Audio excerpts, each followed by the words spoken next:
Thank you very much, everyone. If you'd like to take your seats, we're about to begin.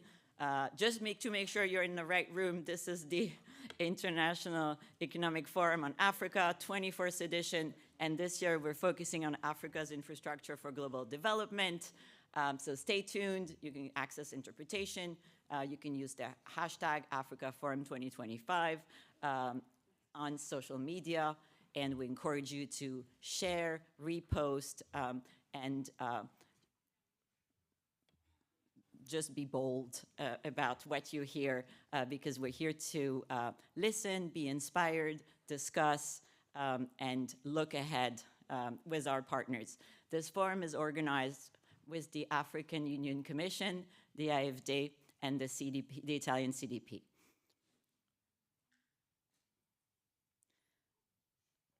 I think that I've never seen a room so well behaved. You guys are very impressive.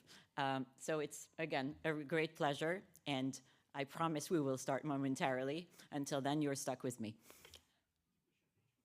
Yes, every year I'm asked to sing a song, and it's still not going to happen, but maybe for the 25th edition, I'll rehearse. I will not translate that. So again, thank you very much. And well, you know, we're still very happy to welcome you. That hasn't changed. And please stay until the end, because also this is how we measure success. So we would be, no, you have to listen to all of it. So allow me to now properly open this forum, and I will momentarily welcome on stage Ragnhildur Arnardóttir, who is the director of the OECD Development Center, and she will guide you through this opening ceremony. Thank you very much.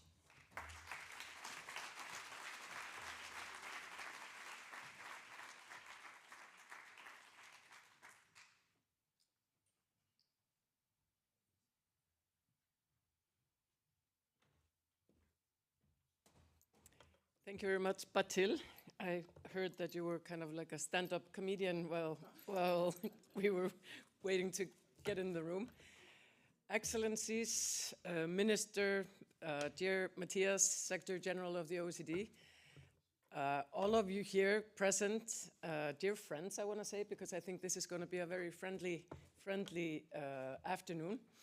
I'm so thrilled to see a full room here at the Africa Forum, the 24th edition of the Africa Forum, where we will take advantage of having you all here, and we have an excellent lineup in front of us. So I think we can have high expectations of the outcomes here. This forum is organized by the OECD Development Center and the African Union Commission. I'm looking for Jamel in the... Oh, he's coming. And with the support of good partners, the French Development Agency. Good afternoon, dear Rémi Rioux, who is here with us, and the Italian Development Bank, Cassa Depositi e Prestiti, who is also, which is also represented here. As I said, I'm very happy that we have good representation from the African Union Commission that will join us here.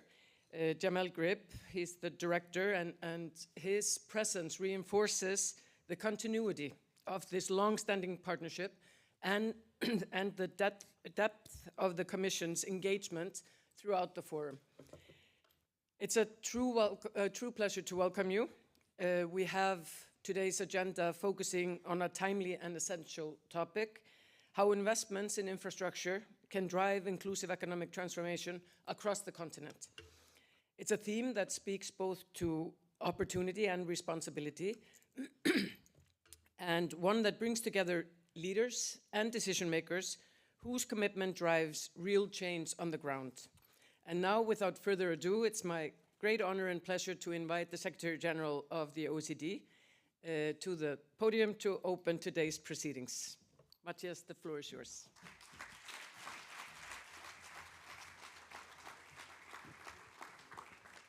Well, thank you very much, Raga, dear Minister, Nabe, dear Rémi Rioux, Chief Executive Officer of the French Development Agency, distinguished guests, colleagues, friends all, a very warm welcome to this, the 24th International Economic Forum on Africa, organized by the OECD and the African Union Commission. And thank you also to our partners, the French Development Agency and the Italian Development Bank, for their valuable support. This year's forum focuses on investing in Africa's infrastructure, a key priority for advancing the continent's development and growth ambitions.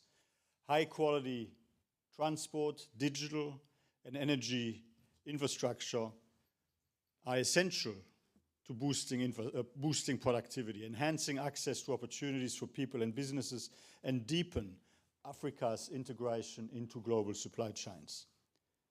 The 2025 Africa's Development Dynamics report, developed by the OECD and the African Union, shows how increasing annual investments in infrastructure from the current $83 billion US to $155 billion US could double the continent's GDP by 2040. It would also help boost Africa's annual GDP growth by 4.5 percentage points by 2040.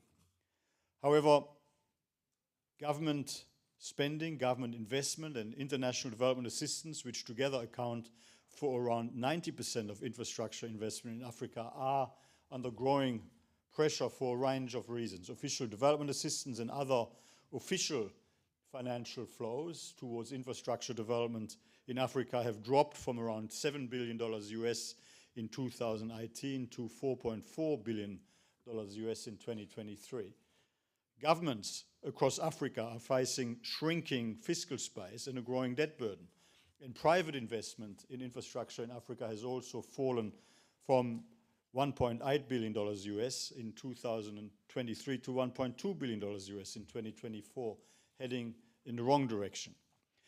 Unlocking new sources of private investment and enhancing domestic resource mobilization will both be essential to manage these pressures and will be essential to help meet Africa's infrastructure investment needs.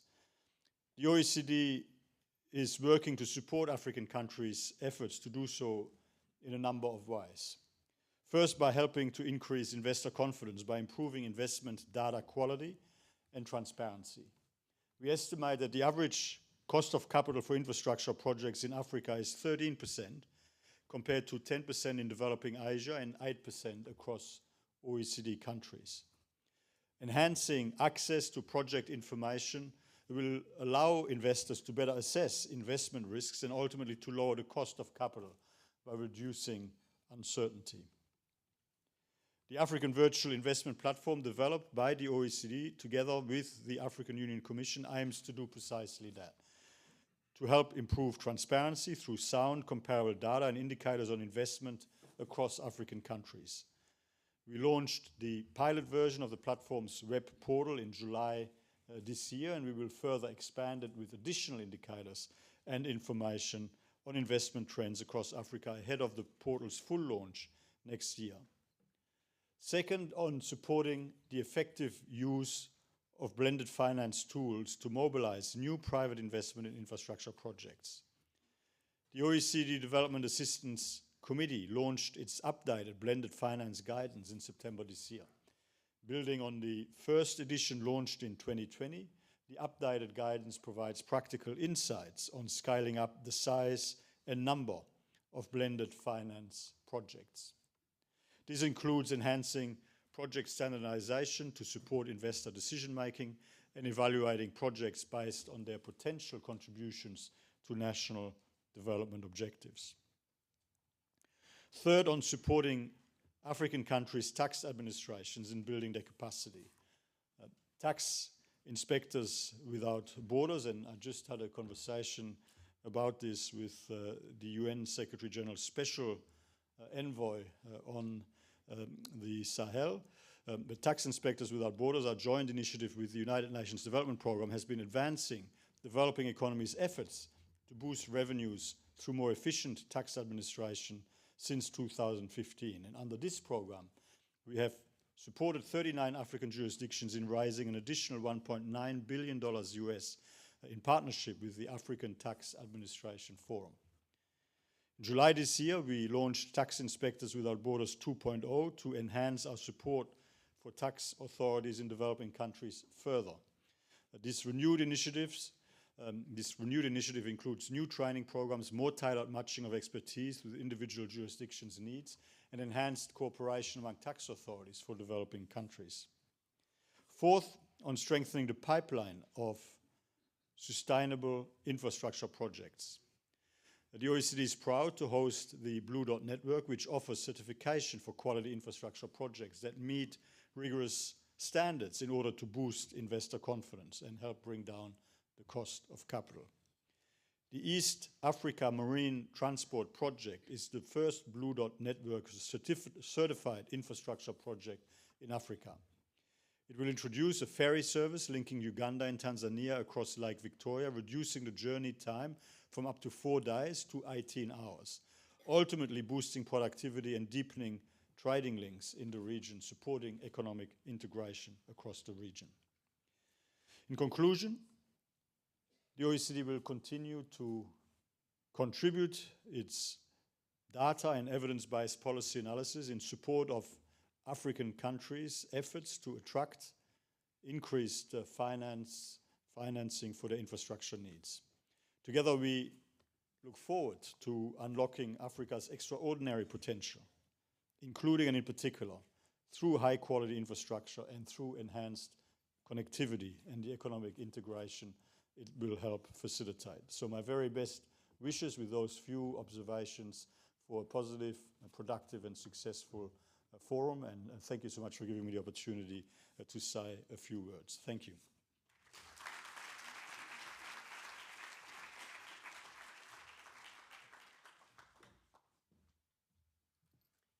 Thank you, Matthias, for these powerful and impressive remarks that kicks us off for a good discussion today, and also for setting out so clearly how the OECD can help strengthening financing options and local capacities across the region. That is a topic that we were discussing this morning in a session on the Sahel with the aforementioned Deputy Secretary General and our colleagues from SWAC. So your reflections provide a very strong foundation for the conversations that we will carry forward this afternoon. And now I would like to invite all of you to watch a video recorded message from Francisca Tachup Belope, who is the Commissioner for Economic Development, Trade, Tourism, Industry, and Minerals at the African Union Commission. And let me take this opportunity, excuse me, to thank the Commissioner for her message and for making the time to contribute to this forum at such a busy moment. I can tell you her schedule puts all of our work we are not traveling at all compared to her.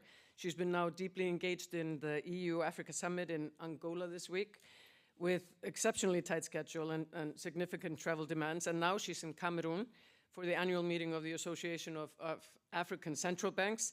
And yet she takes the time out of her extremely busy schedule to show the commitment to our joint forum by recording a message.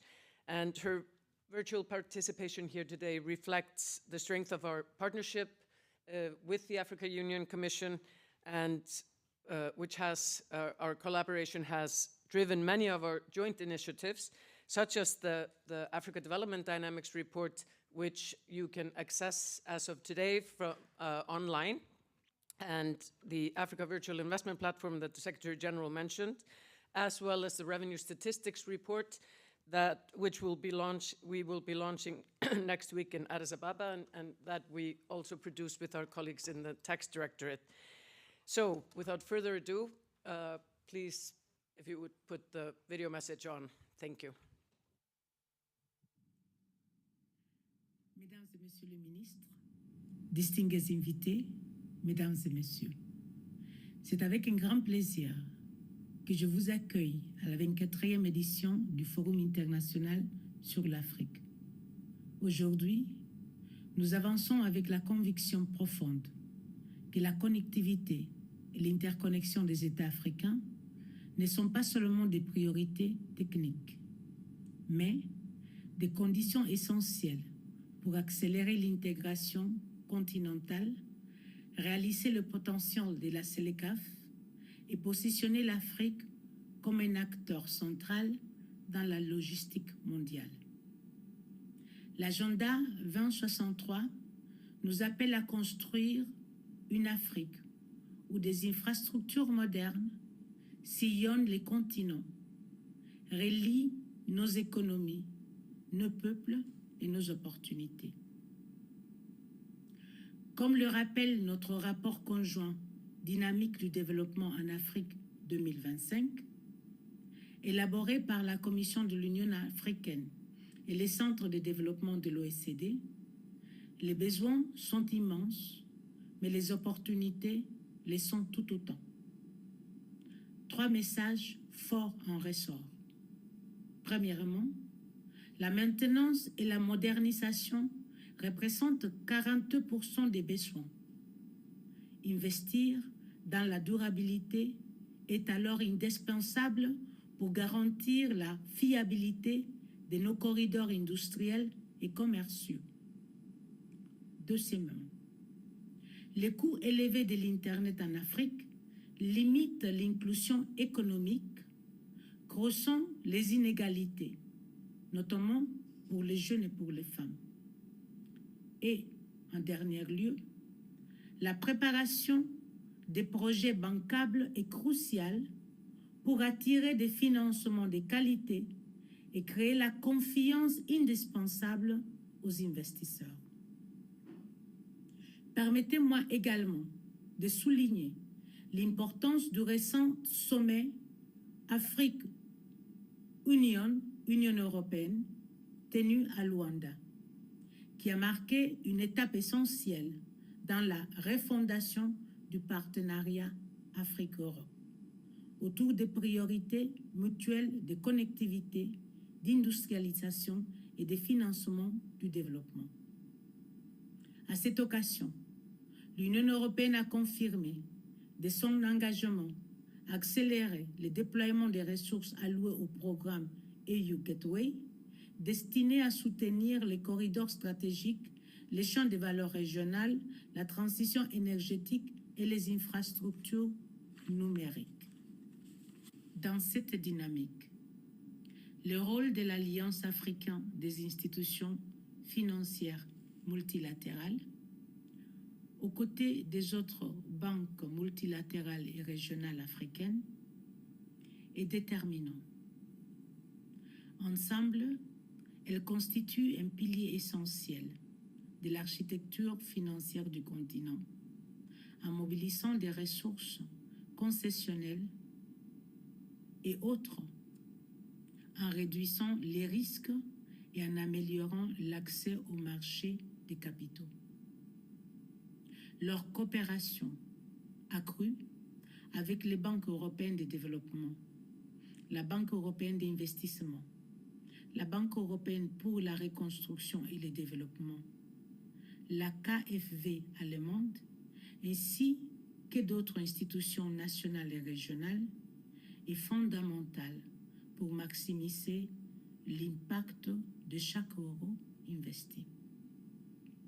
En effet, grâce à des mécanismes de garantie, de cofinancement et d'assurance crédit, il est désormais possible de porter à l'effet de levier de chaque euro alloué à un nouveau, compris entre 6 et 10 euros, amplifiant ainsi la portée des investissements et renforçant la capacité de l'Afrique à financer ses infrastructures prioritaires, tout en soutenant son industrialisation et l'intégration continente. Mesdames et messieurs, au-delà de ces constats, l'Afrique avance avec une vision stratégique. Construire des hubs logistiques régionaux, ports, aéroports, plateformes multimodales, corridor ferroviaire capable de relier nos marchés intérieurs entre eux et au reste du monde. Positionner la CELECAF comme un marché intègre de 1,4 milliard de consommateurs où les biens, services et capitaux circulent sans contrainte. Ainsi, faire de l'Afrique un pilier majeur des chaînes logistiques mondiales, notamment dans un contexte où les entreprises cherchent des routes plus diversifiées et résilientes. Pour cela, le rôle du secteur privé africain et international est déterminant. La transformation de nos infrastructures ne pourra être accomplie que si nous associons étroitement à l'investissement privé, au partenariat public-privé et à la création d'instruments financiers innovants. Dans cette dynamique, à côté des financements conventionnels, les mécanismes tels l'assurance crédit, l'assurance investissement et de réduction des risques jouent un rôle capital. Ils offrent aux investisseurs la confiance nécessaire pour s'engager dans des projets d'infrastructure à grande échelle. Nous devons renforcer la coopération avec les institutions spécialisées, y compris au sein du pays de l'OECD, afin d'améliorer l'accès des entreprises africaines au financement et à la garantie. La Commission de l'Union africaine reste pleinement mobilisée à travers le PIDA, qui soutient les projets transfrontaliers stratégiques dans l'énergie, les transports, le numérique et l'eau. De l'EIDA, qui appuie les infrastructures industrielles et les chaînes de valeur régionales, ainsi que la CELECAF, qui donne à l'Afrique, pour la première fois, un marché intégré des dimensions continentales. Nous réaffirmons également notre engagement à collaborer avec les partenaires mondiaux, notamment au sein du G20, dont les travaux sur les infrastructures, les financements durables, la logistique et le commerce sont essentiels à nos ambitions communes. Notre prospérité entre l'Afrique et les membres de l'OECD n'est pas un jeu à somme nulle, mais une alliance stratégique au service du développement humain, du bien-être de nos populations, d'un modèle économique plus inclusif, résilient et durable. Ensemble, nous pouvons tenir la promesse de l'agenda 2063, une Afrique connectée, intégrée, prospère et actrice centrale du commerce mondial. Je vous remercie.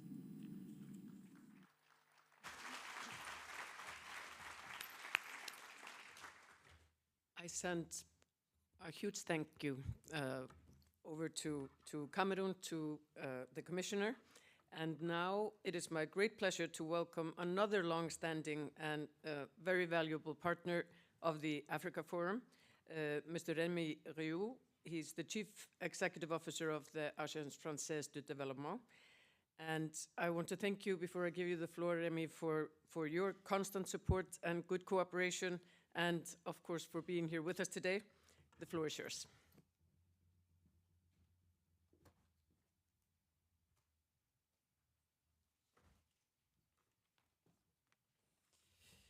Merci, Monsieur le Secrétaire Général de l'OCDE, cher Mathias, Monsieur le Ministre du Plan de la coopération internationale de Guinée, Mesdames et Messieurs les ambassadrices, ambassadeurs, directeurs, Mesdames et Messieurs, vos grades et qualités. Oui, c'est très heureux d'être à nouveau avec vous. C'est une longue semaine africaine pour moi, puisque jeudi dernier, je suis parti à l'île Maurice. Nous étions ensuite au sommet du G20 en Afrique du Sud, la première présidence africaine du G20, grand succès. Puis le Gabon, puis l'Angola pour le sommet entre l'Union européenne et l'Union africaine. Et donc, je termine cette semaine avec vous ici à l'OCDE pour en tirer les leçons et puis pour continuer toujours à parler d'Afrique. Et donc, je veux vraiment remercier l'OCDE, Mathias Cherraga, le Centre de développement, la Commission de l'Union africaine, bien sûr, je viens d'en parler, Monsieur Jamel Grib. Et puis très heureux que la CDP, nos amis italiens, soit également maintenant en action très, très forte et aussi dans le débat pour placer l'Afrique là où elle doit être, ses enjeux, ses défis et la capacité pour l'Europe, je vais en dire un mot, d'apporter une contribution positive. Je vois mon ami Enrico Petrocelli devant moi et je m'en réjouis.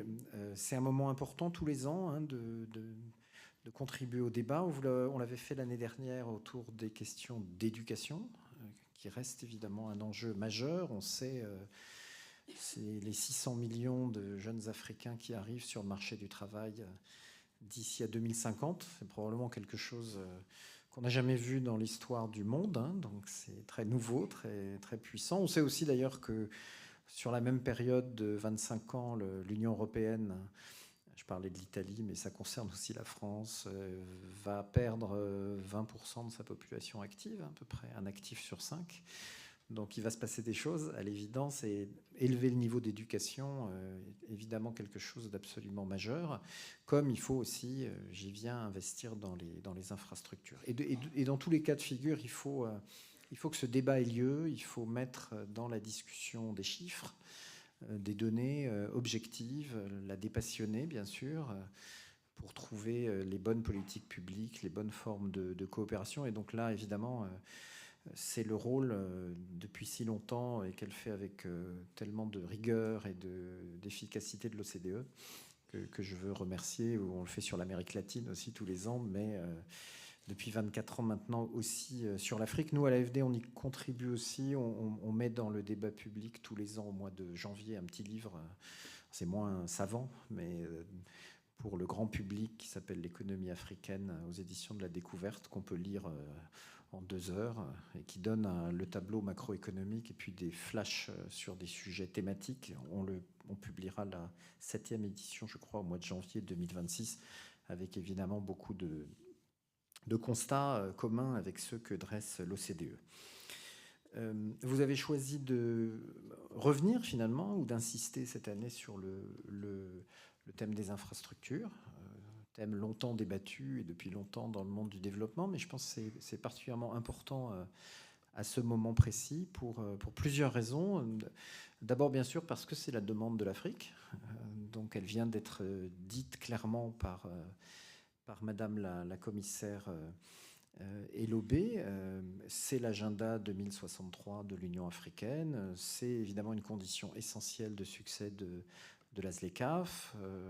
Et il faut entendre évidemment cette demande très forte qui vient des pays. Et cette demande, elle est fondée bien sûr sur le multiplicateur économique des infrastructures. Donc on sait que les économistes nous ont appris qu'un dollar investi dans les infrastructures en crée un multiple jusqu'à 3 de richesse dans les 5 ans, qui suivent. Et je dirais ce multiplicateur est d'autant plus fort que le pays a souffert d'un déficit d'infrastructures depuis longtemps. Donc il y a évidemment un effet de rattrapage, d'accélération qu'il faut absolument encourager en Afrique. Le secrétaire général de l'OCDE l'a rappelé. On parle dans le rapport que vous publiez aujourd'hui d'un doublement, la nécessité de doubler de 90 à 150, 160 les investissements annuels dans les infrastructures, ce qui n'est pas inatteignable d'ailleurs hein, quand on y pense.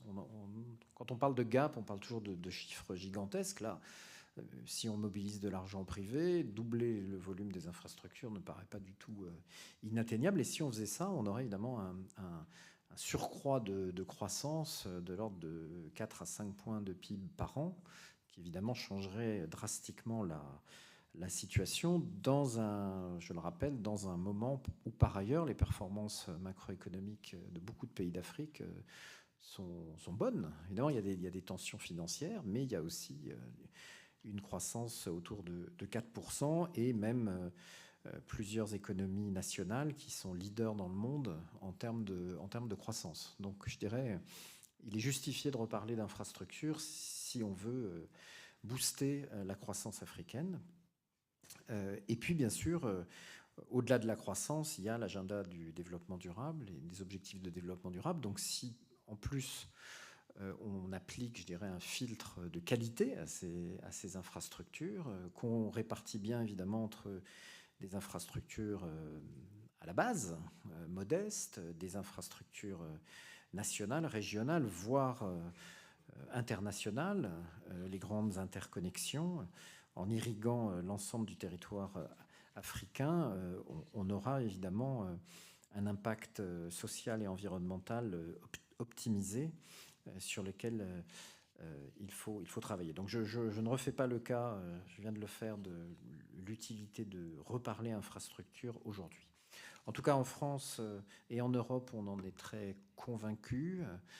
Juste vous dire, le groupe Agence française de développement, c'est à peu près 6 à 8 milliards d'investissements par an dans les infrastructures, avec plus de la moitié en Afrique. C'est à peu près 2/3 de nos financements. Donc on n'a jamais perdu le fil des infrastructures dans nos activités, même si on a sans cesse été plus exigeant et renforcé la qualité et l'impact social aussi et environnemental de ces investissements. On le fait, vous savez, le groupe AFD, c'est l'AFD, sa filiale Proparco dédiée au secteur privé, sa deuxième filiale Expertise France. On le fait maintenant sans couture, je dirais, avec l'ensemble des institutions du groupe.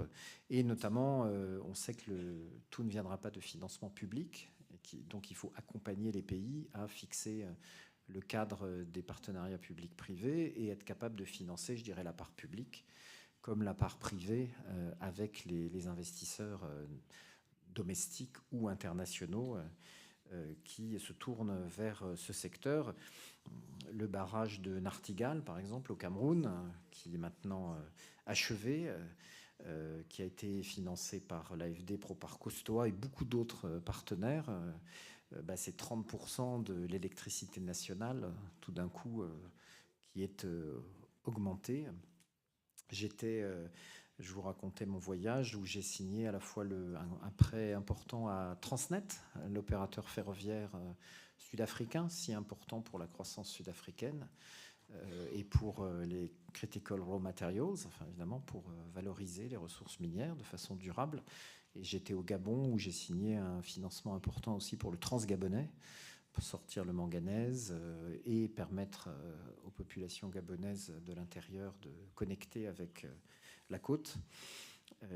Donc voilà, beaucoup après la LGV Maroc, après le TER de Dakar, enfin beaucoup d'investissements dans le ferroviaire aussi que je veux signaler parce que c'est quelque chose de nouveau en Afrique et d'absolument essentiel pour la croissance et le développement durable.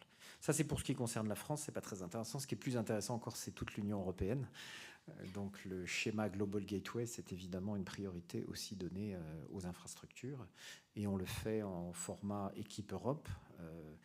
La commissaire citait nos amis allemands, je citais la GDP. On est capable maintenant de façon très fluide de cofinancer ensemble avec les incitations et les moyens de la Commission européenne, de la BEI, de la BERD, tous les acteurs européens, d'être très actifs. C'est cet engagement, vous savez, de 300 milliards d'euros de Global Gateway, dont 150 en Afrique, qui doit être achevé, qu'il est presque d'ailleurs, qui doit être achevé en 2027. J'attire aussi votre attention sur l'engagement qu'a proposé l'Union européenne de mobiliser beaucoup plus d'investissements pour acheter des crédits carbone.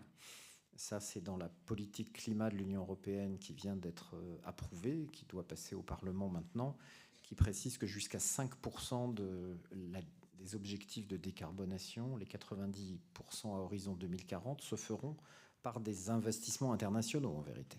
Et là aussi, on sait que des schémas nouveaux sont en train d'émerger où les CAPEX sont financés par des financements publics ou privés, mais où les OPEX, c'est-à-dire la maintenance notamment des infrastructures, si elles sont durables, pourraient aussi générer des crédits carbone. Et donc là, il y a toute une sphère d'innovation, je pense, qui est particulièrement importante. Je termine en disant que ce qui est en train de se passer, évidemment, est un changement systémique et que, évidemment, le point d'entrée des infrastructures est le plus intéressant et accélère cette transformation. On sait que le cadre ancien de l'aide publique au développement, dont l'OCDE d'ailleurs est le gardien et la mesure, est en train de subir un très profond bouleversement, quelque chose qui ressemble d'ailleurs, il faut bien le dire, à un effacement. Et il faut très rapidement réinventer un nouveau cadre dans lequel tout le monde serait à l'aise, confortable, et qui permettrait surtout de libérer une ambition plus grande, en particulier pour l'Afrique. C'est, Madame la Commissaire évoquait, ça m'a fait plaisir, les banques publiques de développement africaines. Depuis l'impulsion que donne le nouveau président de la Banque africaine, le président Sidi Oulta, jusqu'aux banques nationales. Je pense à la Banque de développement du Rwanda, monsieur l'ambassadeur, par exemple, qui est au cœur de la plateforme pays que le Rwanda vient de lancer à la COP30 à Belém. Donc on est en train de construire une nouvelle architecture du financement du développement, dont la colonne vertébrale est en vérité ce réseau des banques publiques de développement, depuis la Banque mondiale jusqu'à la BRD ou la DBSA en Afrique du Sud. Évidemment, les country platforms qui sont en train d'émerger, de se structurer, étant ces endroits, ces rotules, je dirais, entre l'international et le national, où le dialogue a lieu et au centre desquels se trouvent des institutions nationales, évidemment. Et dans un certain nombre de pays, chaque pays choisit son chemin et sa structure, en particulier les banques publiques de développement nationales avec lesquelles nous sommes habitués à travailler et qui sont capables d'ingénierie financière. Donc vous savez, cette nouvelle architecture, c'est ce mouvement qu'on a lancé il y a 5 ans qui s'appelle Finance en commun, le système Finance en commun fixe, évidemment pour ensuite servir les objectifs des gouvernements et puis pour mobiliser tous les autres acteurs, en particulier les investisseurs privés.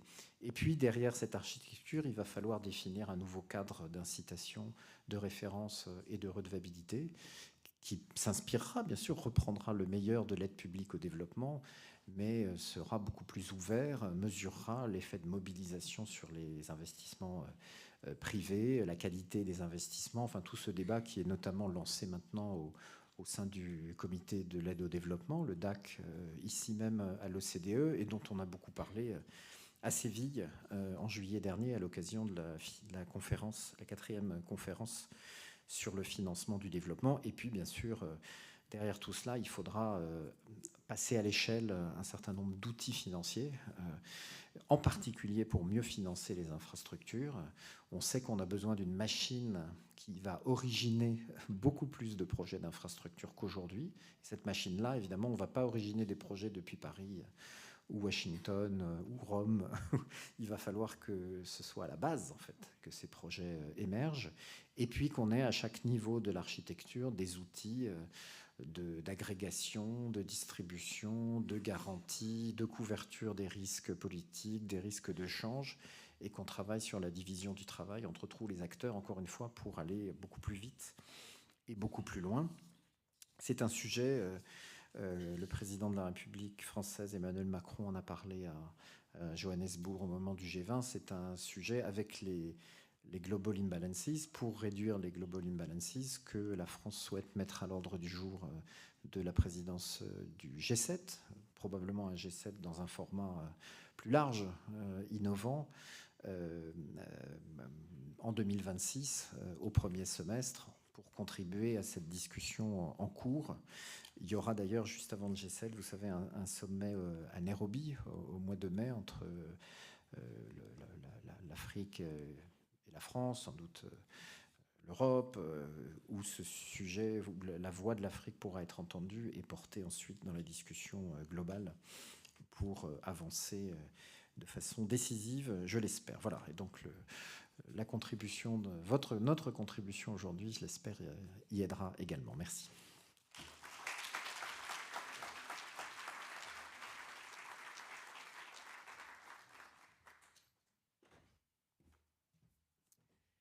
Merci beaucoup, Rémi.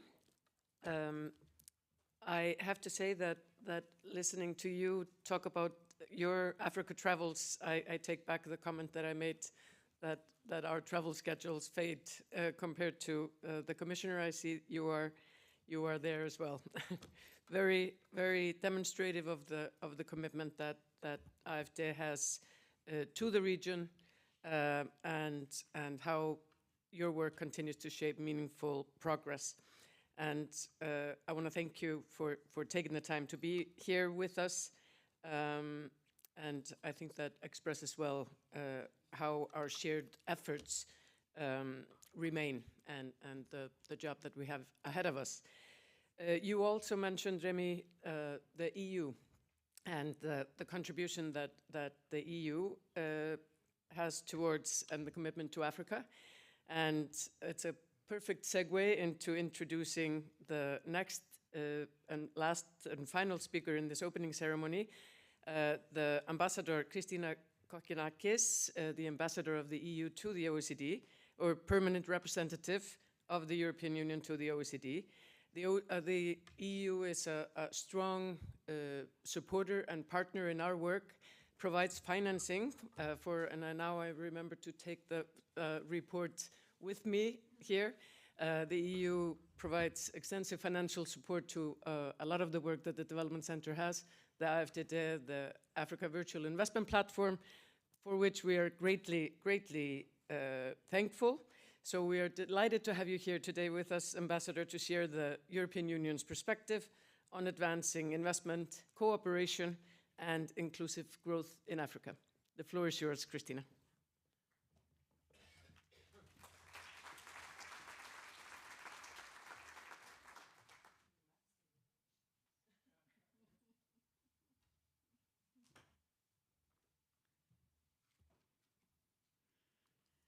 Secretary General of the OECD, dear Matthias, ministers, excellencies, colleagues, I'm delighted to have the opportunity to open, amongst other speakers, this event today, which is co-organized by the OECD, by our organization here today, together with the African Union and in strong cooperation with AFD, but also with GDP. Today's event is obviously very timely. Sustainable infrastructures are central to Africa's growth and prosperity, and the Commission of the African Union has alluded to that before. Yet, according to this year's edition of the Africa's Development Dynamics publication, Africa needs $5 trillion by 2040 to reach the world top performer countries in terms of productive transformation. Filling this gap could increase Africa's GDP sevenfold. 3 points from my side. First, the AU-EU partnership. Sustainable infrastructures and sustainable investment are central to the partnership between Africa and the European Union, and we are just coming out of the European Union summit in Luanda earlier this week. You might have had a look at the Leaders' Declaration. It's a very worthwhile piece to read.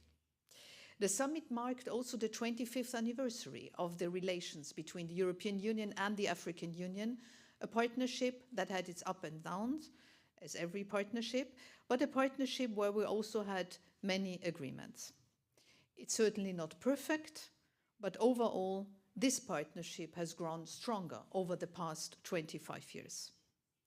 It has obtained results, and it is a space of stability in an overall global context of uncertainty and volatility. The summit itself and its side events, including a business forum, were characterized by intense dialogue and cooperation and discussions. amongst them investment and trade, indispensable, obviously, to sustainable infrastructures, and that remains key in our relation. We have also recalled at the summit that Europe remains by far the first investor in Africa, and that Africa exports twice as much to Europe as it does to China. Second, the EU Global Gateway. The EU Summit was, of course, an opportunity to take stock of the EU Global Gateway and of its implementation. We are well on track, it has been mentioned by the director of the AFD before, to reach our aim of extra 150 billion euros of investments in Africa by 2027. The President of the European Commission, Mrs. von der Leyen, has announced that we currently stand at over 120 billion euros. So this is good news. These investments are taking place in areas such as renewable energy, digitalization, the Commissioner spoke about the digital and connected Africa she wishes for, transport, but also health, education, and of course agriculture. The EU's approach to investment in Africa is to enhance the production capacity on that continent, contrary to other models based on extraction, while securing needed commodities and minerals for Europe. In a truly win-win relationship. And this week, the first shipment of avocado from Angola to Europe through the newly renovated Lobito port was made. The Lobito Corridor program, in which the EU and its member states are involved, as well as the OECD, is precisely shaped to enable benefication for the populations around this corridor. And this is exactly the spirit and the sense of the EU's involvement and of the EU's partnership with Africa. Now, a last word on the OECD and on Africa. Of course, here at the OECD, we are very happy and very pleased to see that there are several tracks of cooperation between the OECD, the European Union, of course, but also our African counterparts. And we look forward to see more in the future. This includes, of course, the Africa's Development Dynamics report, which results from a deep cooperation between the AU, the OECD, and the European Union. But also the African Virtual Investment Platform, which was subject to a side event now in Luanda at the summit's Business Forum, that will facilitate information sharing on investment opportunities and on conditions across Africa. More generally, in the OECD, we will ensure as European Union that the OECD-Africa relations are strengthened and that African countries can obtain the expertise and the instruments of the OECD they need for their own benefit, and in particular for more investment and for trade in Africa. I would also like to mention the intense work of the Development Assistance Committee, the DAC, which already referred to by previous speakers, within the OECD, and its current review process, which is a very important one, it's a timely one, and which is precisely aiming to better fit its approaches to the actual financing needs of our partners, especially in Africa. With that, thank you very much for your attention. I wish you a fruitful exchange and hope for the best, both for the OECD, for the EU, of course, but especially for the African Union.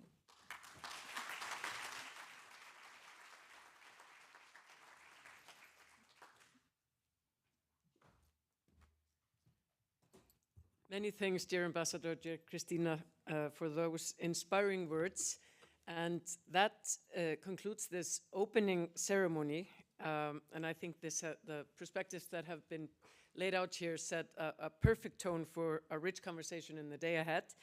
And there's more to reflect on, we can say, and even more to act upon. So we have a lot to cover. So I am going to there's no further ado for my presence here on the stage. I will give the floor now, hand over the moderation to our moderator, Dominique Chimpakala. I hope I did that justice, who will moderate our first session now on financing Africa's infrastructure, priorities and pathways. Many thanks, and dear Dominique, the floor is yours.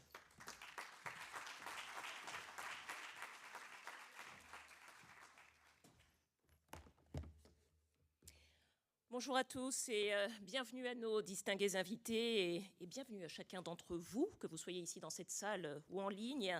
Warm welcome to all of you, whether you are in this room or joining us online. Je m'appelle Dominique Chimbakala et je suis très heureuse aujourd'hui d'être la modératrice de ces 2 sessions consacrées à un sujet qui est bien plus qu'un simple thème de discussion, qui est celui de l'investissement dans les infrastructures pour le développement du continent africain. Et donc nous sommes réunis ici cet après-midi pour parler d'avenir, de croissance et de partenariats concrets. Alors avant de donner la parole à nos distingués intervenants, quelques informations pratiques pour que cette discussion soit riche et profitable et accessible à chacun. D'abord, pour notre public en ligne qui nous écoute, donc l'interprétation est simultanée, elle est disponible. Vous trouverez l'icône qui ressemble à un petit globe sur la droite de votre barre d'outils Zoom si vous êtes en ligne. Et en cliquant dessus, vous pourrez choisir la langue dans laquelle vous souhaitez écouter cette session. Et pour ceux d'entre vous qui sont dans la salle, eh bien, l'interprétation est bien évidemment disponible sur vos écouteurs. Je crois que vous l'avez déjà dans vos oreilles. Anglais sur le canal 1, français sur le canal 2. Nos intervenants, ceux que je vais appeler ici dans quelques instants, sont habitués à s'exprimer à haute et intelligible voix, mais n'hésitez pas à régler le volume sur vos écouteurs. Voilà, et puis surtout, que vous soyez à distance ou dans la salle, nous vous encourageons bien sûr à tweeter, à poster sur LinkedIn, car nous ne doutons pas que cette conversation sera hautement intéressante avec les hashtags donc Africa Forum 2025 et Forum Afrique 2025. Faisons en sorte que cette conversation soit une conversation véritablement mondiale. Alors à présent, c'est le moment de passer à notre première session qui est intitulée « Financer les infrastructures en Afrique, priorités et trajectoires ». Et je vais vous demander d'accueillir chaleureusement nos invités. Son Excellence, Monsieur Ismaël Nabé, ministre du Plan et de la Coopération internationale de la République de Guinée. Madame, vous pouvez les applaudir. Madame Maryse Lokossou, directrice de la Caisse des dépôts et consignations du Bénin. Vous pouvez me rejoindre déjà sur scène. Madame Birgit Pickel, directrice générale pour l'Afrique au ministère fédéral allemand de la coopération économique et du développement. Voilà, Monsieur Ismaël Nabé peut nous rejoindre également. Monsieur Enrico Petrocelli, responsable des relations institutionnelles chez Cassa Depositi e Prestiti.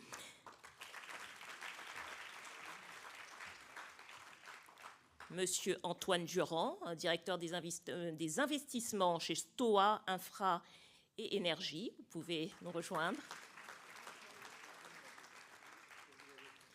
Et Madame Yukiko Omura, présidente du groupe pour le développement des infrastructures privées, le PIDG. Je vous demande de bien vouloir les applaudir chaleureusement encore une fois pour nos panélistes. Voilà, qui sont tous là. Je vous en prie, please sit down.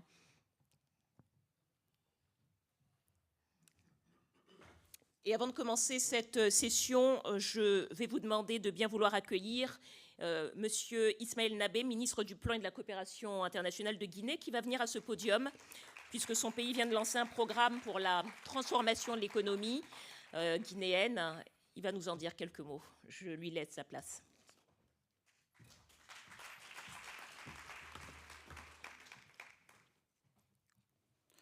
Merci beaucoup, Madame la modératrice.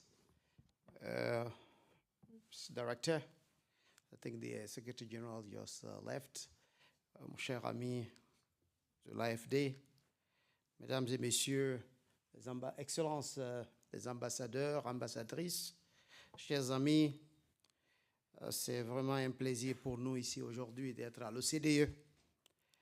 Distingués représentants du Centre de développement de l'OCDE et de la Commission de l'Union africaine, honorables invités, Mesdames et Messieurs. C'est en fait un grand honneur pour nous de prendre parole devant cette assemblée de haut rang à un moment où le monde recherche des voies crédibles vers une prospérité partagée, un développement durable, mais aussi une croissance résiliente. Le thème de cette session, financer les infrastructures de l'Afrique, priorité et voie d'avenir, touche au cœur même de la transformation économique du continent. L'infrastructure est l'épine dorsale du développement. Elle est la base sur laquelle la productivité se déploie. Le commerce s'accélère et les sociétés évoluent. Aujourd'hui, l'Afrique se tient à un carrefour décisif. Soit nous poursuivons des progrès incrémentaux au risque d'être distancés, soit nous investissons résolument dans les infrastructures stratégiques et à fort impact, capables de libérer la renaissance économique tant attendue pour le continent. Excellences, Mesdames et Messieurs, chers amis, l'Afrique fait face à un double défi.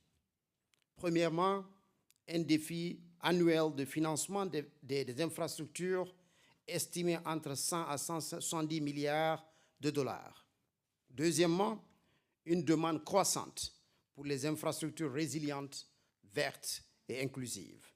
Selon l'OCDE, investir 155 milliards de dollars par an dans les infrastructures africaines pourrait accroître le taux de croissance de notre produit intérieur brut du continent de 4,5 points de pourcentage par an et potentiellement doubler le PIB africain d'ici 2030. Ce n'est pas seulement une projection, c'est une opportunité, une possibilité, une voie d'avenir. Il nous faut reconnaître des réalités suivantes. Beaucoup de pays africains sortent d'épisodes de surendettement.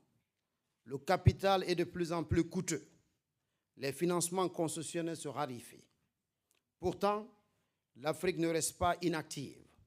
Le continent innove, forge des alliances et porte des visions transformationnelles telles que la ZLECAf, l'agenda 2063 et de nombreux corridors de développement pilotés par les États. Mais pour que l'Afrique s'intègre pleinement dans l'économie mondiale, pour qu'elle devienne un pôle compétitif de production, de transition énergétique et d'innovation numérique, l'infrastructure doit être notre priorité collective. Permettez-moi, chers amis, de partager l'expérience de la République de Guinée, une nation dotée d'un immense potentiel naturel et désormais engagée dans une nouvelle ère de transformation structurelle. Sous la conduite du président de la République, son Excellence Mamadi Doumbouya, la Guinée a lancé le programme de développement socio-économique durable et responsable Simandou 2040, l'une des stratégies de développement à long terme les plus ambitieuses de l'Afrique. Au cœur de cette vision se trouve le projet Simandou, qu'on a inauguré il y a quelques jours, le 11e mois à 11h à Conakry, au port de Morbaya, le plus grand projet intégré minier, industriel et infrastructurel en Afrique aujourd'hui.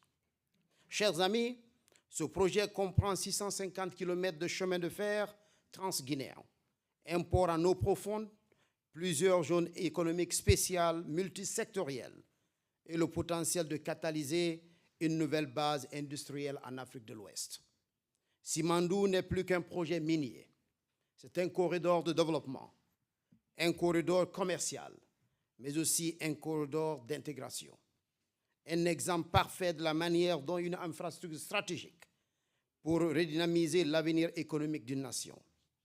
Mais les ambitions de la Guinée dépassent largement Simandou. Nous mobilisons des capitaux dans les corridors d'énergie renouvelable, hydro, solaire, mini-réseau, la modernisation des transports, la fibre optique et les transports numériques, les zones de transformation agricole, les plateformes logistiques et commerciales, et enfin les systèmes urbains résilients au climat. Excellences, Mesdames et Messieurs, chers amis, pour libérer le potentiel de l'Afrique, nous avons besoin d'une nouvelle architecture de financement, adaptée aux réalités des économies émergentes et capable de mobiliser le capital à grande échelle. Premièrement, une concessionnalité à la hauteur des ambitions africaines. L'Afrique ne peut plus transformer son économie avec des financements aux conditions de marché. La finance mixte, les garanties et les mécanismes de partage des risques doivent devenir centraux. Deuxièmement, un alignement du capital mondial sur les corridors stratégiques africains. Les infrastructures doivent être priorisées en fonction de leur potentiel multiplicateur. Création d'emplois, intégration régionale et compétitivité. Troisièmement, une révision des classifications de risques appliquées aux pays africains. Chers amis, permettez-moi d'être clair et explicite et constructif ici à l'OCDE. Pour la Guinée, la classification actuelle de risque payée par l'OCDE, groupe 7, le niveau le plus élevé ne reflète pas pleinement. J'ai l'honneur, avec mes collègues ministres du Bénin, du Kenya, mais aussi de l'Égypte, qu'on a lancé une coalition auprès de 4 pays pour essayer de voir comment on peut réorienter ces risques. Les profondément macroéconomiques engagés, la stabilité budgétaire, les réformes de gouvernance, les investissements stratégiques dans les infrastructures productives, la vision crédible et cohérente portée par Simandou 2040, appuyée par des partenaires internationaux. Un reclassement du groupe 7 à groupe 5 aurait des bénéfices considérables. Baisse du coût de capital, accès élargi au crédit de l'exportation, plus grande compétence des investissements, mais surtout l'accélération des projets régionaux majeurs, renforcement de l'espace économique de l'Afrique de l'Ouest. Mais surtout, il reflètera la réalité de la transformation africaine, mais aussi la transformation guinéenne. Un tel reclassement ne serait pas un geste politique, chers amis, ce sera une reconnaissance des faits, un reflet des progrès réalisés, un catalyseur pour la Guinée en tant que nouvelle frontière de développement. Aujourd'hui, devant cette auguste assemblée, j'invite respectueusement et solennellement nos amis de l'OCDE, je sais qu'ils font beaucoup d'efforts d'ailleurs, à je reprends, parce que ça tient beaucoup à cœur de cette classification. Aujourd'hui, devant cette auguste assemblée, chers amis, je vous invite à l'OCDE de revoir la classification de la Guinée en étroite collaboration avec nos institutions et nos partenaires, pas seulement la Guinée, mais aussi l'ensemble des pays du Sub-Sahara africain. Je parle au nom de mes amis du Bénin, du Kenya, de l'Égypte et beaucoup d'entre eux parce que nous voulons mobiliser des financements. Pour donner une perspective, avec le programme de développement socio-économique durable responsable, la Guinée doit mobiliser les 15 prochaines années plus de 200 milliards de dollars. Pour le faire, nous avons besoin des instruments. Et nous pensons avec la catégorisation au sein de l'OCDE sur les crédits export, ça peut vraiment nous aider dans ce sens-là. L'Afrique ne demande pas de parfaite adéquation avec la mission de l'OCDE en matière de développement et de stabilité et d'intégration économique. L'impact sera transformateur, pas seulement pour la Guinée, mais pour l'intégration régionale à travers toute l'Afrique de l'Ouest. Mesdames et messieurs, l'Afrique ne demande pas de charité. L'Afrique demande un capital équitable, des partenariats stratégiques et une architecture de financement qui libère la valeur au lieu de limiter l'ambition. Lorsque l'Afrique construit ses infrastructures, c'est le monde entier qui en bénéficie. Chaîne de valeur mondiale plus résiliente, transition énergétique plus crédible, industrialisation verte rendue possible, mais aussi et surtout la croissance mondiale plus inclusive. Investir dans les infrastructures africaines n'est pas un devoir africain, chers amis, c'est une opportunité mondiale. C'est une responsabilité partagée. C'est un choix économique avisé. L'Afrique se lève avec l'OCDE, l'Afrique se lève avec l'Europe, l'Afrique se lève avec ses amis partenaires un peu partout dans le monde. L'Afrique innove et l'Afrique est prête. Ce dont nous avons besoin maintenant, c'est l'alignement entre les visions africaines, les partenariats de développement, les investisseurs mondiaux et les institutions telles que l'OCDE. Choisissons, chers amis, l'infrastructure comme le pont entre l'Afrique et le monde. Choisissons l'ambition plus que l'hésitation. Choisissons la transformation plus que la stagnation. Construisons ensemble un continent dont les infrastructures seront à la hauteur de son peuple, de son potentiel et de son avenir. La Guinée est prête, avec vision, avec réforme et avec détermination, à être un pilier central de cette transformation. L'Afrique est prête à redonner davantage et à travailler avec l'OCDE, avec nos amis un peu partout dans le monde.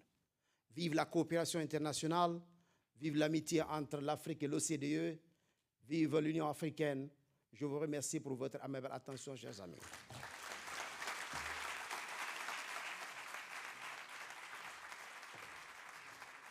Son Excellence Ismaël Nabé, ministre du Plan et de la Coopération internationale de la Guinée, merci beaucoup pour ces mots qui introduisent notre session avec nos panélistes. Et je me tourne tout de suite en direction de Madame Maryse Lokossou, directrice générale de la Caisse des dépôts et consignations du Bénin. Monsieur le ministre vient de le rappeler, l'importance des infrastructures au service du développement d'un pays.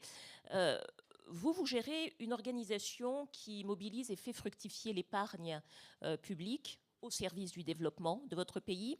Et ma question est la suivante. Quels sont les critères que vous utilisez pour distinguer au fond les projets d'infrastructure et de corridors de développement aussi qui créent le plus de valeur économique et sociale?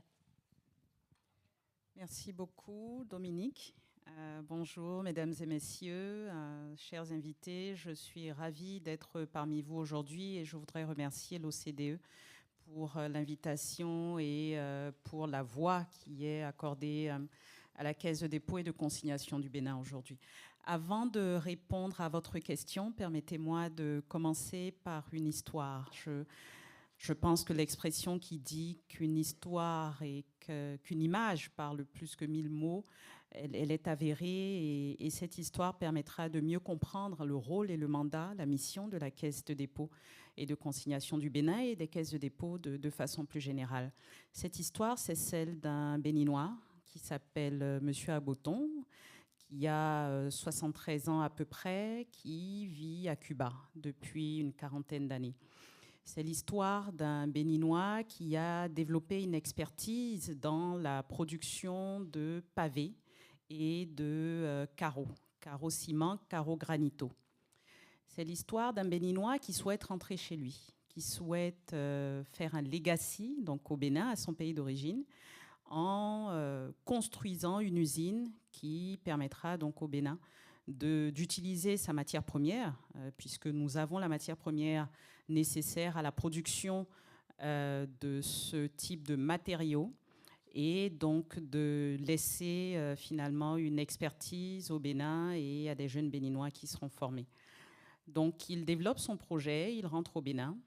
Naturellement, il va tout de suite s'adresser aux banques de la place. Et puis, en fait, il essuie plusieurs échecs. Il n'arrive pas à mobiliser la ressource parce qu'il lui manque quelque chose d'essentiel qui est le capital, qui est l'equity. Il n'est pas en mesure de pouvoir lui-même investir dans son projet le capital suffisant qui rassurerait les banques pour qu'elles puissent venir donc financer la part en dette. Je parle de cette histoire parce qu'on a beaucoup, et je pense que c'est même le thème central de notre échange aujourd'hui, c'est comment est-ce qu'on arrive finalement à diversifier les sources de financement de nos États et à impliquer beaucoup plus le secteur privé dans le financement de nos projets d'infrastructure. Et impliquer le secteur privé, c'est de pouvoir accompagner, c'est que l'État puisse contribuer, aider à créer des champions nationaux qui deviendront des champions régionaux et internationaux. Et pour ça, il faut qu'il y ait une politique volontariste de la part de nos États, à travers des instruments tels que la Caisse. Donc, pour revenir à l'histoire de M. Agboton, en désespoir de cause, il entend parler de la Caisse de dépôt, il se présente chez nous, et nous l'avons aidé. Nous l'avons aidé, nous avons accompagné ce projet, nous avons investi dans ce projet, nous avons mis de l'argent en capital dans ce projet. C'est un projet que nous avons accompagné de plusieurs façons. Donc la première façon, comme je le disais, c'est d'investir dans le capital qui lui manquait, ce qui a permis de pouvoir attirer les banques, rassurer les banques et donc attirer les banques pour financer la partie en dette. Nous avons également aidé à structurer ce projet de sorte à ce qu'il soit bancable, finançable par des institutions financières et des partenaires tels que STOA ou la HDP. Et aujourd'hui, c'est une usine qui est en place. C'est une usine qui produit à plein régime des carreaux. C'est une usine qui a remporté plusieurs marchés d'État. qui fournit donc des carreaux sur plusieurs marchés publics, des marchés d'infrastructures, de routes, mais également des marchés de construction d'immeubles, qui fournit des carreaux pour l'Assemblée nationale également, que nous sommes le siège de l'Assemblée nationale qui est en construction. Et c'est une usine qui emploie aujourd'hui plus d'une centaine de jeunes qui ont été recrutés à travers l'ANPE. Donc des jeunes qui étaient au chômage, qui n'avaient pas d'emploi, et aujourd'hui, clairement, qui reçoivent une formation, dont des jeunes femmes. Et cette histoire, c'est l'histoire d'entrepreneurs, de promoteurs privés que nous recevons tous les jours à la Caisse de dépôt. Et c'est une histoire qui est partagée. Alors précisément, puisque je vous posais la question des critères, là vous nous parlez d'une entreprise qui a un impact économique et un impact social, puisqu'elle a créé des emplois. Qu'est-ce qu'elle avait de plus? Qu'est-ce que ce projet avait de plus que d'autres projets que vous avez reçus ou que vous n'avez pas sélectionnés, en quelques mots?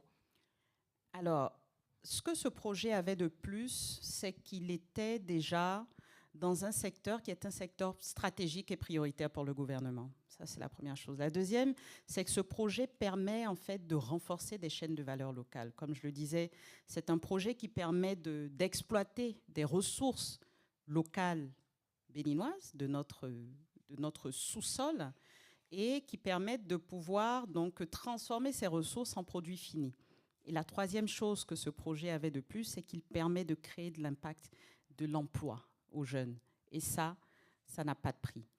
Donc, la Caisse de dépôt et de consignation du Bénin est un instrument qui a été créé par le gouvernement donc en 2020. C'est un instrument qui permet de mobiliser des ressources qui, aujourd'hui, ne sont pas utilisées dans l'investissement productif, qui est celui donc, des fonds de pension. Donc, nous collectons 70% de nos ressources donc auprès de la Caisse nationale de sécurité sociale. Et nous collectons principalement des réserves techniques longues, donc des ressources à 20 ans. Ce qui nous permet de pouvoir investir, faire des investissements longs. Et quand on parle d'investissement long, c'est principalement de l'investissement en capital. Parce que lorsqu'on veut financer des projets, tout le monde se tourne vers les banques. Mais la réalité, c'est qu'un promoteur privé qui a besoin d'un financement, il va dans une banque, la banque va lui demander de justifier de fonds propres d'au moins 35 à 40% sur son projet. Et ils n'ont pas les moyens, nos promoteurs, de pouvoir investir ces 35 à 40%. Donc, c'est là que la Caisse intervient pour venir renforcer les fonds propres et les capitaux de leurs projets, rassurer les partenaires financiers pour pouvoir donc investir le capital manquant et puis ainsi se retrouver dans une chaîne où on a des projets qui produisent, qui emploient, et qui rentre dans une chaîne vertueuse économique. Voilà. Merci beaucoup, Madame Lokossou, pour cet exemple très concret, très parlant, à la fois sur le travail de la Caisse des dépôts et consignations et sur l'importance de bien sélectionner les projets. So we are going now to dive into the discussion with another speaker, Mr. Enrico Petrocelli, Head of International Institutional Relations, Cassa Depositi e Prestiti, Italian Development Agency, I think we can say so. So my question is, as Italy is also a partner for Africa, how does your country continue to rethink its role? And more specifically, how does CDP engage with African institutions to prioritize technical and financial support to infrastructure projects? Thank you very much, and thank you, Dominique, and thanks to OECD Development Center and to the African Union Commission for organizing also this year such a key gathering on Africa future, Africa long-term development. I'm very glad to be here on behalf of Cassa Depositi e Prestiti, the Italian development finance institutions, and to be alongside AFD, the partner supporting this Africa Forum. So thanks for having me, and also thanks for sharing important report made by OECD and the African Union Commission on how to leverage infrastructure investment to boost economic, social development in Africa. I think we starting from the report and coming to your question, I think we have to face reality. which is gloomy, public fiscal space shrinking, ODA declining.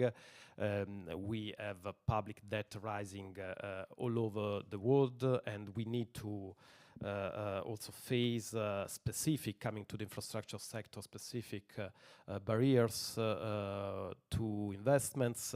Obviously, the nature of the infrastructure investments, so high upfront capex, long payback horizons that in a way create some difficulties to attract private capitals without the right set of incentives. So what we do as Italian Public Development Bank, as Italian DFI, we try to work precisely around these challenges and these barriers to overcome them, to address them, basically focusing on four priorities, which are the same that AFD, many other public development banks, regional and multilateral development banks are trying to address at the same time. First of all, focusing on blended finance and on how to use in the right way blended finance to mobilize the full spectrum of the-risking mechanism to incentivize private capital mobilization. Secondly, try to better connect the financing activities with technical assistance work, focusing very much on project preparation. You may have heard this plenty of time. We have a lack of high quality and bankable projects. That means very specific things. We need to put more money on the early stage preparation in order to have capacity building activities in partner countries and be sure that we can have the right initiatives and the sustainable projects to invest on and to mobilize on public and private capital. So blended finance, de-risking, project preparation and early stage preparation of the long-term investments, work on how to better strengthen institutional and regulatory frameworks, so create the enabling environment to allow private capital to be able to step in the proper way. And the last point, which is for us the key point, is to build all this work not alone, but in partnership. So create the right frameworks for engagement at country, regional, and international level. Has been already mentioned, country platform for us are the right setting, the right framework, country or regional platform to engage with the key stakeholders, first of all, because we think that key issue we have to ensure when it comes to long-term investments, as just mentioned by colleagues from the Caisse des Dépôts from Benin, is precisely to have strong ownership of the local player, the local actor. So we do think the key point is to work on co-design and not only co-investment. So we need to be together since the inception, since the beginning. Coming to what we do on the ground concretely, building on this set of priorities and vision, what we are trying to do is basically rely on two main drivers from the Italian perspective. The Italian Climate Fund, which is a public facility, an Italian public facility of about 4.2 billion euros, focusing on climate adaptation and mitigation, and we are mobilizing for Africa 3 billion euros to address obviously climate challenges, focusing first of all on how to finance technical assistance, feasibility studies, risk mitigation tools, and obviously also financing proper investments. And we couple this work with the Italian Climate Fund with the Mattei Plan for Africa, which is basically the Italian National Investment Plan for Africa, meant to mobilize 4.5 billion euros, focusing on a variety of sectorial priorities, starting with infrastructure, resilient infrastructure, energy, food and water security, and job creation.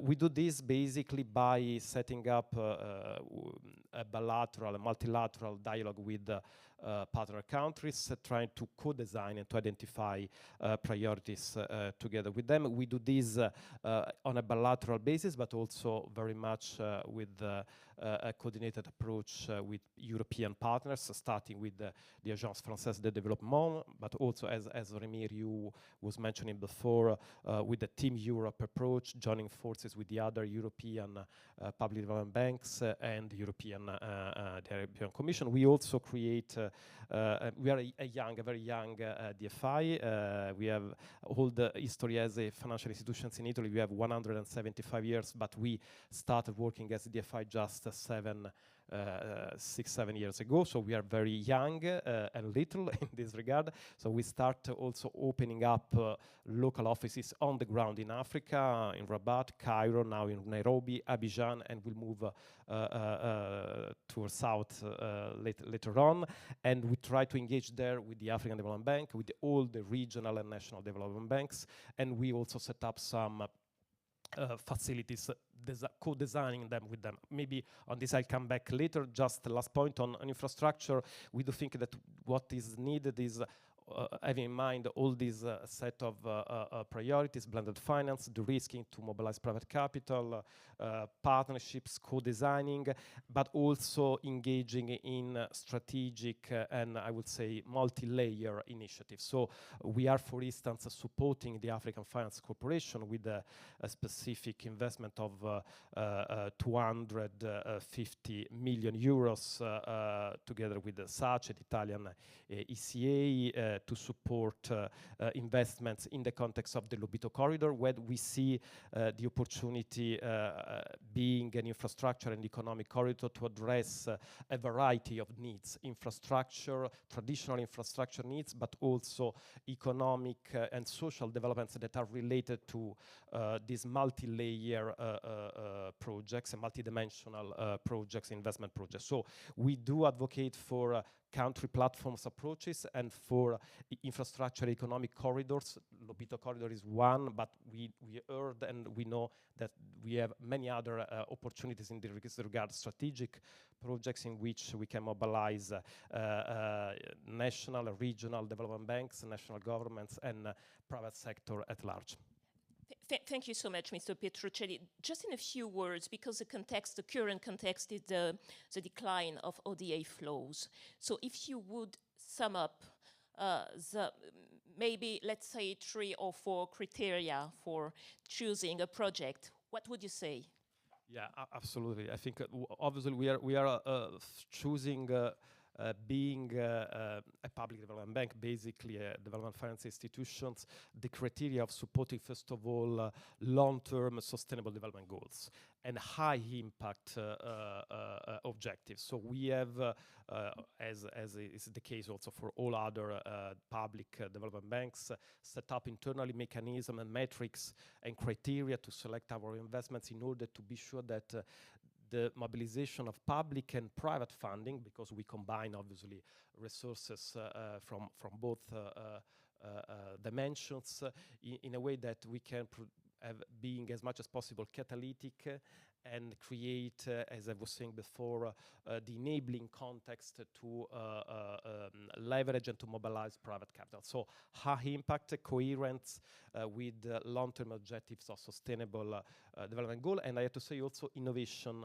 in the financial mechanism that we support. For instance, we provide funding to regional development bank, BOED, from the Western Africa to support hybrid capital, so hybrid bond mechanism that can in a way innovate the way we finance locally the economic growth. Thank you so much for this very precise and concrete answer. Now we're going to join Mrs. Birgit Pickel. I think she's online with us. Mrs. Pickel, can you hear us? I can hear you very well. Can you hear me? Great. Mrs. Birgit Pickel, who is Director General for Africa, Federal Ministry for Economic Cooperation and Development of Germany. Thank you for being with us. Germany was Africa's second largest bilateral infrastructure partner in 2023, with major contributions in energy and water specifically. How does your ministry coordinate with African governments to ensure its support aligns with their priorities, particularly in scaling regional infrastructure and development corridors? Thank you very much, moderator Dominique, for this question. And hello, everyone. I'm sorry I'm only here virtually. I wanted to come to Paris, but couldn't make it. So it's good to be here virtually with you. Thanks to the hosts for bringing all of us together here, and also for presenting the African Economic Dynamics report as a good basis for the discussion today, giving us all the facts and figures on what we're talking about. We are proudly also supporting that report from the German side. Let me come to your question, which basically talks about alignment. How do we align our work as indeed one of the largest infrastructure bilateral financiers in Africa?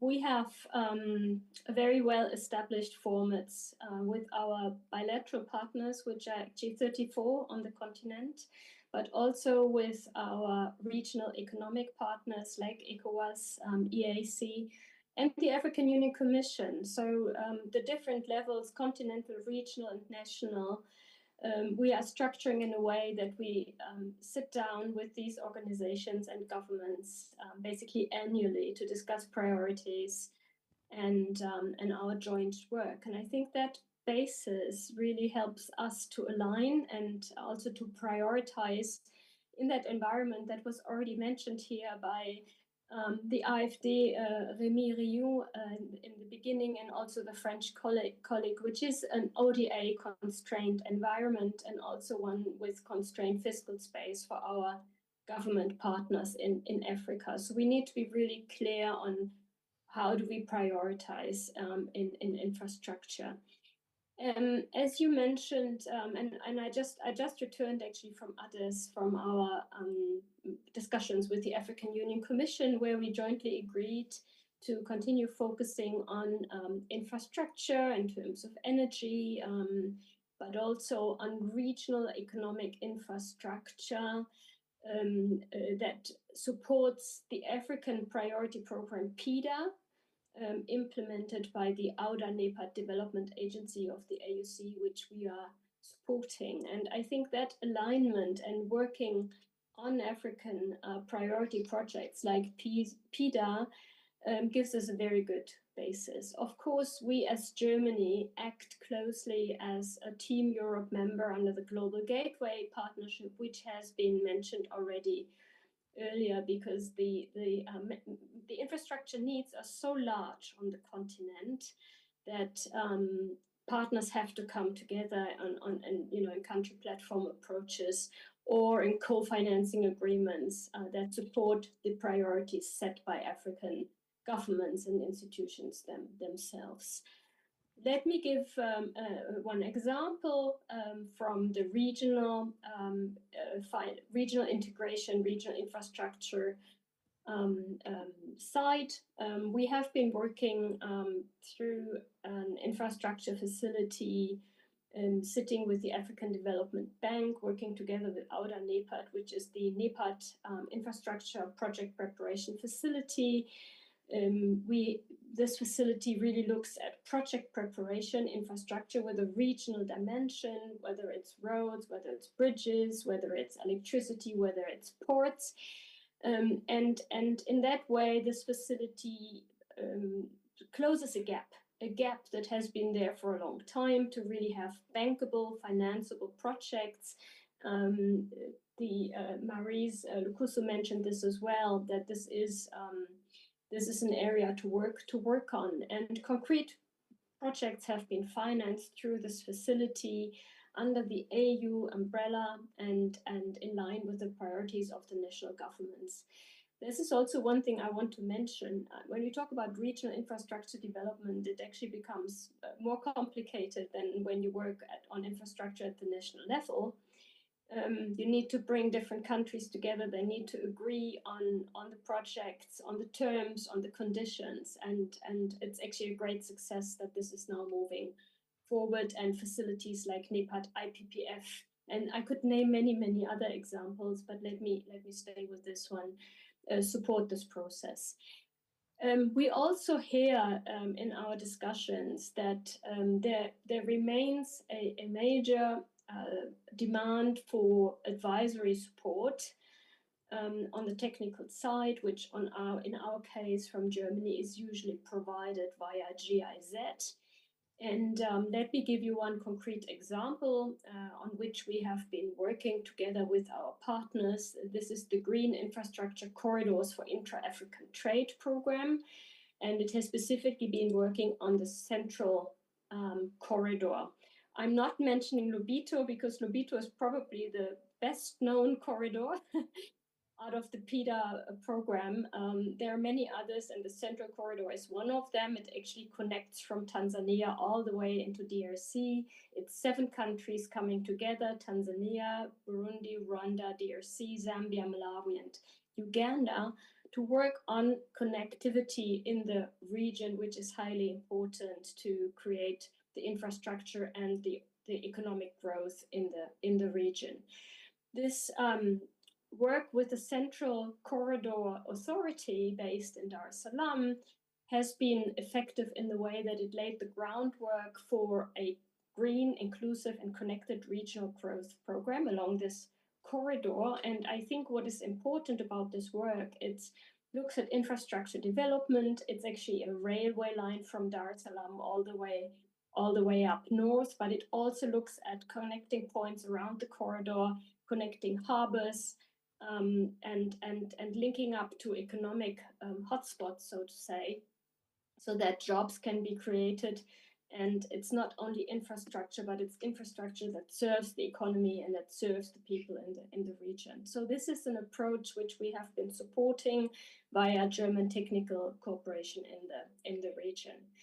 And for us, it's clear we need to link up to these priorities to make them successful. And in the end, if these markets are created, it's good for the African economies, but it's also good for European and German investors that look at more integrated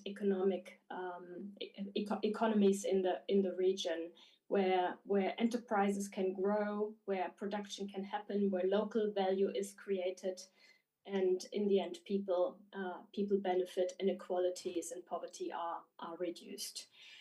Last point, I think an important part of our work, and this is also what we hear in our talks with partners where the need is defined, is on regulation and sector reforms and public-private partnership frameworks and setups. More work needs to be done there so that external partners like Germany, but also we have Italy here, we have France, we have other partners around the table can actually align here. Let me stop here in outlining sort of the basic approach that we are taking. I could give many examples of specific investment projects, a lot in energy. You mentioned this, whether it's solar plants that have been created, whether it's the geothermal risk facility, which we've been supporting at the AU to explore geothermal energy on the continent, but also the water sector. There are many examples, but I don't want to be too detailed here, but to link up with these few examples. Thank you very much. Thank you, Mrs. Pickel. And maybe we will have the opportunity to dive further in this conversation. But thank you for having summarized and explained so clearly your missions, the missions of your ministry. You also have, we have talked about coordinating with African governments, but now maybe we can talk about private sector. So, je me tourne vers vous, Monsieur Antoine Durand. Vous êtes directeur des investissements chez Stoa Infra et Énergie, qui est, on peut dire, mais je vous laisse nous expliquer votre mission. C'est un fonds d'investissement impact que vous agissez surtout sur les infrastructures. Et ma question est la suivante. Selon vous, quels sont les principaux obstacles, puisque les partenariats publics-privés sont très importants, quels sont les principaux obstacles à ces fameux PPP, partenariats publics-privés en Afrique, Est-ce que vous pourriez nous citer un ou deux exemples réussis qui impliquent votre organisation et les raisons pour lesquelles ça a fonctionné? Merci beaucoup. Merci Dominique. Chers invités, bonjour. Chez STOA, on est un véhicule d'investissement. On est détenu par la Caisse des dépôts et consignations et par l'Agence française de développement. On investit en fonds propres uniquement, en equity, dans les infrastructures au sens très large. Ça va des transports à l'énergie, au digital, santé, éducation et le secteur de l'eau. On investit dans toutes les géographies, donc en Amérique latine, en Afrique et en Asie. Sur la question des PPP, c'est vrai que sur le continent africain, on voit finalement assez peu, enfin nous, du point de vue de l'investisseur financier equity, on voit assez peu de projets de partenariat public-privé émerger, que ce soit sous la forme d'appels d'offres ou de discussions bilatérales.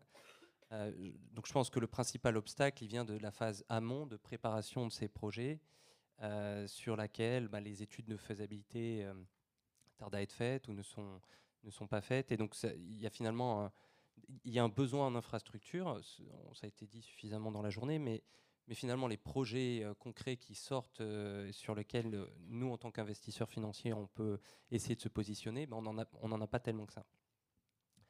On a une deuxième difficulté qui est en termes de bancabilité de ces projets, c'est que les projets qui émergent ne sont pas forcément, en termes de structuration juridico-financière, ne sont pas tout à fait bancables, ce qui empêche là aussi la capacité à se positionner sur ce type de projet. Les projets donc, qui ont émergé et qu'on juge bancables, les difficultés qu'on a rencontrées nous, la première difficulté, c'est les problématiques foncières, les sujets sur les emprises, notamment sur ce qui est les infrastructures linéaires de transport, où le sujet emprise n'est pas forcément anticipé, ce qui a conduit notamment sur les appels d'offres sur lesquels on a voulu se positionner, ce qui a conduit à certains délais ou même des appels d'offres qui peuvent être jugés infructueux. La deuxième difficulté qu'on rencontre, c'est le manque de sécurisation des subventions publiques qui peuvent être nécessaires. C'est un sujet qui est malheureusement qui émerge trop tard dans la préparation des projets, c'est-à-dire que le besoin en subvention publique pour certains projets n'est pas sécurisé avant le lancement des projets. Il y a cette idée derrière le fait qu'on va on va avoir recours au partenariat public-privé pour la construction d'infrastructures, en se disant que le privé va pouvoir venir financer toute l'infrastructure. Et que partenariat public-privé égale le privé va pouvoir tout financer sans avoir besoin de ressources publiques. Malheureusement, ce n'est pas le cas. Un partenariat public-privé, c'est certes, on va mobiliser des capitaux privés, une très bonne chose, et on a parlé du manque d'investissement privé dans les infrastructures. On va pouvoir mobiliser du capital privé, mais pour certaines infrastructures, il va falloir également mobiliser de la ressource publique. C'est notamment le cas sur le secteur des transports urbains, qu'on sait est un secteur où la billetterie, les recettes de billetterie qu'on peut obtenir ne permettent pas de couvrir l'équilibre d'exploitation de ces infrastructures, et encore moins l'amortissement de l'infrastructure. C'est le cas dans le secteur de l'eau, où les sujets d'acceptabilité des tarifs en fait fait que la capacité du privé à financer ces projets sur la base des revenus que les projets peuvent générer n'est pas suffisante en fait pour couvrir le coût d'exploitation et l'amortissement des infrastructures. Donc il y a cette idée de PPP égale privé va pouvoir financer qui est malheureusement un peu trompeuse. Il y a un besoin de subventions publiques sur certains projets et ces sujets-là doivent être anticipés. Peut-être sur les deux exemples, vous me demandiez deux exemples. Mais quand ça fonctionne finalement, qu'est-ce qui peut expliquer, parce que vous avez bien évidemment beaucoup de cas où ça a très bien fonctionné, quels sont les facteurs de succès? Pourquoi est-ce que ça a marché dans ces cas-là? Oui, alors sur les deux exemples, le premier, il a été évoqué par Rémi Rioux en introduction, donc c'est le projet de Nartigal au Cameroun, un barrage de 420 MW qui a été mis en service cette année, duquel on est actionnaire aux côtés d'EDF, de l'IFC, d'Africa 50 et du gouvernement du Cameroun.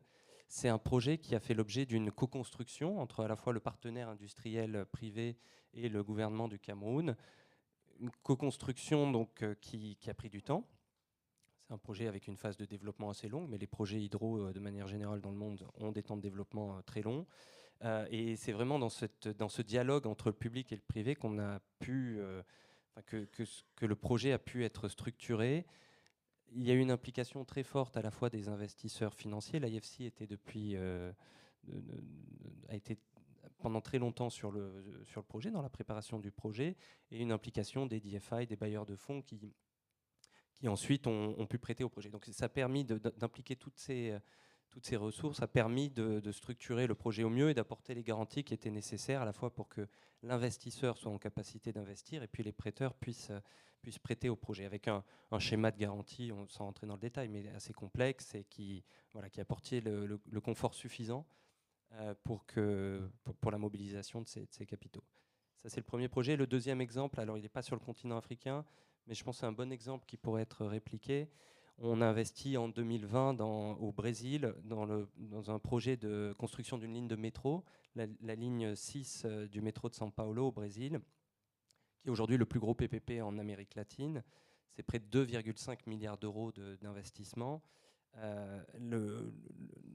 Donc c'est un projet qui est en cours de construction. Le facteur clé qui a permis la réalisation de ce projet, c'est vraiment un dialogue très ouvert entre l'autorité publique, l'État de São Paulo, qui avait vraiment besoin de cette nouvelle ligne de métro, et le partenaire privé. On est aux côtés d'Acciona, un constructeur concessionnaire espagnol. Et donc la personne publique est vraiment rentrée dans ce dialogue ouvert avec la personne privée, à la fois pour apporter les garanties qui étaient nécessaires, un schéma là aussi assez complexe de ressources et de garanties sur les revenus que le concessionnaire allait pouvoir percevoir de la billetterie, donc de la collecte des tickets de métro. Et ajouter à ça, il y a un cadre réglementaire qui est prouvé au Brésil, qui permet les concessions. Enfin voilà, c'était pas la première concession. Donc il y a ce cadre réglementaire qui est aussi un élément qui apporte du confort pour les investisseurs privés. Mais enfin, en tout cas, c'est un projet de transport urbain